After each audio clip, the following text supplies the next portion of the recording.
गंगाजल recording studio Mahadevganj Sahebganj. चल जाई भी ससुरा करे जा के कहते बाबू गुड मॉर्निंग गे, के कहते सोना गुड इवनिंग गे। चल जाई भी ससुरा करे जा के कहते बाबू गुड मॉर्निंग गे, के कहते बाबू गुड इवनिंग गे। दिल हमर तू तोड़ गोरी गे, लगबै छ दोसर से नेह गोरी के। कनते बितते नाइट इवनिंग, के कहते बाबू गुड मॉर्निंग गे, के कहते बाबू गुड मॉर्निंग गे। म्यूजिक बाय कुणाल छैला।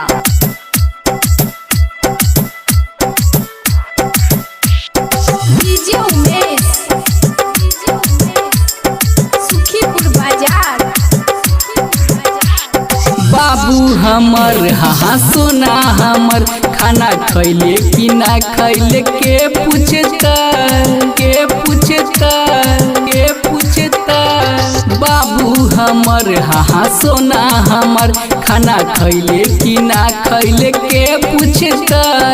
हमारा से झगड़ा कके गे जान, बोलना के रुसता।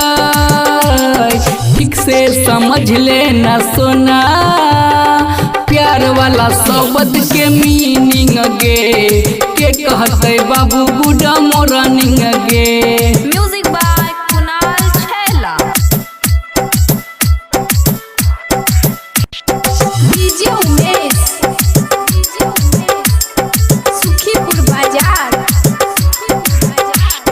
बहुते सतैते गे, याद बड़ी अइतै, मीठी मीठी तोहर बोली गे, बोली गे, बोली गे। बहुते सतैते गे, याद बड़ी अइतै, मीठी मीठी तोहर बोली गे। ससुरा तू जाई छी दिल पर चलाई के, हमारा तू गोली गे। मखन सुमन कुणाल छैला, के करतो व्हाट्सएप पर चैटिंग गे, के कहते बाबू गुड मॉर्निंग गे, के कहते सोना गुड इवनिंग गे। मिक्स बाय गंगाजल रिकॉर्डिंग स्टूडियो साहेबगंज।